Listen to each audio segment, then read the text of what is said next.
habari ya kuwaombea wengine. Jana ilikuwa ni kuomba. Tunapokuja madhabahuni, mara nyingine hatuwezi kuomba peke yetu. Mara nyingine hatuwezi kuomba, nguvu ya kuomba inaisha, na hivyo inabidi uungane na wapendwa katika maombi, kuomba pamoja na wengine. Leo sio kuomba tu kwa pamoja na wengine, leo kuwaombea wengine. Biblia inasema katika kitabu cha waraka wa Yakobo kwa watu wote, sura ile ya 5:16, neno la Bwana linatuambia tunapokuja madhabahuni, anasema basi ungameni dhambi zenu ninyi kwa ninyi na kuombeana mpate kuponywa. Kuomba kwake mwenye haki kwafaa sana, akiomba kwa bidii. Moja ya huduma kubwa ambayo Mkristo anaweza kutoa kwa mwingine si fedha wala si ushauri wala uwepo tu wake pekee. Moja ya huduma ya Mkristo wa kweli ni pamoja na kuwaombea wengine. Kuna vita ambavyo watu wanapitia kimya kimya, wewe bila kujua. Yako mapambano. Moja ya posti zangu kwenye social media zangu ni hii ya kwamba kila mtu unayemuona, ninataka nirudie hii tena, kila mtu unayemuona, awe amependeza awe hajapendeza, awe mrefu awe mfupi, awe na mali awe masikini, awe msomi ama si msomi, nataka kukwambia kila mtu unayemuona kuna vita anayopitia ambayo hakuna anayejua. Na kwa sababu ya vita hii, uwe mwema, waombee wengine. Kuombea wengine si tendo, ni tendo la upendo, ni tendo la huruma, ni tendo la ushirika wa kiroho. Ni kusimama mbele za Mungu kwa ajili ya mtu mwingine kama vile ungesimama kwa ajili yako mwenyewe. Biblia imejaa mifano ya watu waliowaombea wengine. Sikiliza hili. Kuombea wengine kunadhihirisha moyo wa Kristo. Yesu alipokuwa msalabani, akaomba akasema, Baba uwasamehe kwa sababu hawajui walitendalo. Hata katika maumivu ya Yesu alionyesha kuwafikiria wengine, aliwaombea wengine. Hii inatufundisha ya kwamba kuombea wengine ni tabia ya Kikristo. Lakini sikiliza hili, maombi yanaleta baraka. Kuwaombea wengine kunafungua milango ya baraka katika maisha yako. Jamani, Bwana asifiwe. Jamani, Bwana asifiwe. Kuwaombea wengine kunafungua milango ya baraka. Hebu sikiliza hili katika kitabu cha Ayubu sura ya 42 fungu la 10. Ayubu sura ya 40 fungu la 10, Biblia inasema, kisha Bwana akaubadili uteka wa Ayubu alipowaombea rafiki zake. Yaani Ayubu alipowaombea rafiki zake, Bwana akambariki maradufu. Ninataka kukuambia wewe unanisikiliza hapa Njombe, wewe unanisikiliza kwenye kituo, wewe unanisikiliza pale Musoma, pale Singida, pale Mara, pale Mwanza, wewe unanisikiliza pale Misufini, wewe unanisikiliza pale Mtwara, wewe unanisikiliza kule Kilwa, sikiliza, kuna nguvu ya kuwaombea wengine. Kuna baraka katika kuwaombea wengine. Unapokuja madhabahuni, usije na mambo yako peke yako, njoo pia na mambo ya wengine. Na kadri utakavyoombea wengine, ndivyo baraka za Bwana zitakavyokuandama. Bwana Yesu asifiwe.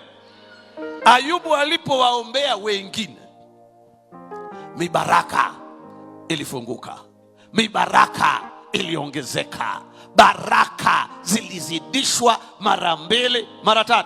Lakini pia kuwaombea wengine kunavuta nguvu katika maisha ya wengine. Ngoja nikwambie kitu.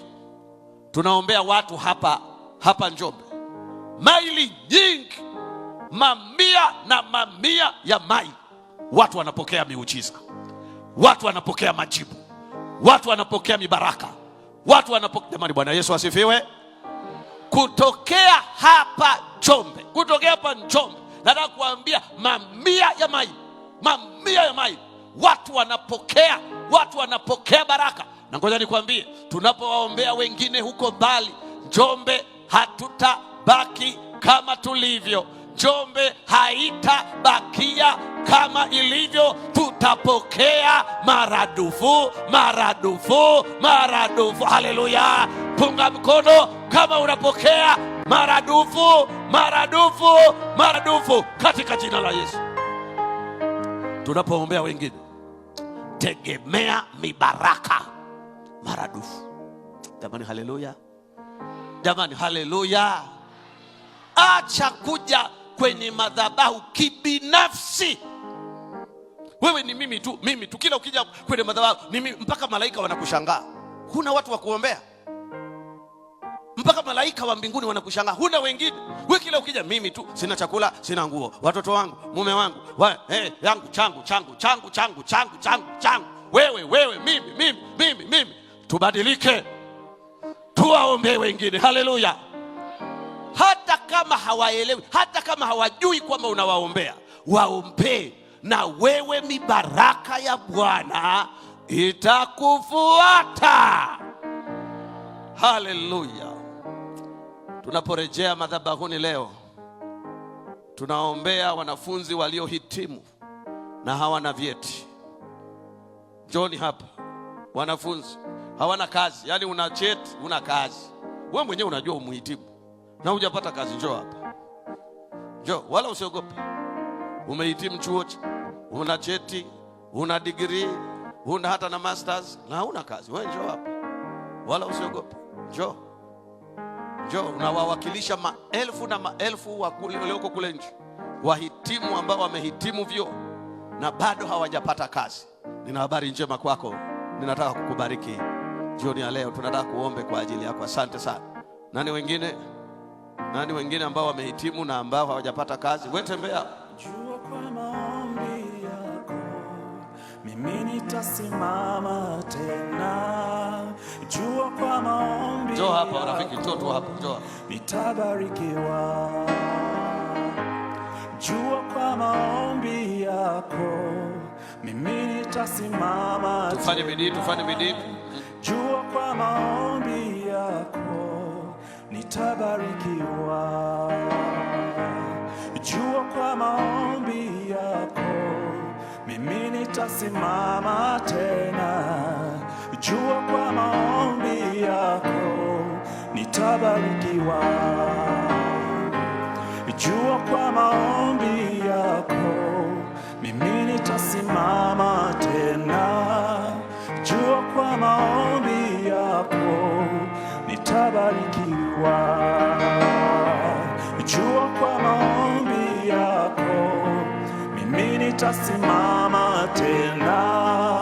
Jua kwa maombi yako nitabarikiwa.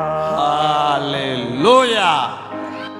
Sasa nina mambo machache kwa ajili yenu ninyi marafiki zangu wahitimu. Nina habari njema kwa ajili yenu. Bwana atawapatia kazi. Mbona mseme amina? Jamani, Bwana Yesu asifiwe. Na kazi ziko nyingi. Ushauri wangu mfupi kwenu, kama hamwajiriwi, ninyi mtatengeneza ajira za wengine. Jamani, mtatengeneza ajira za wengine. Alafu niwape tena habari njema.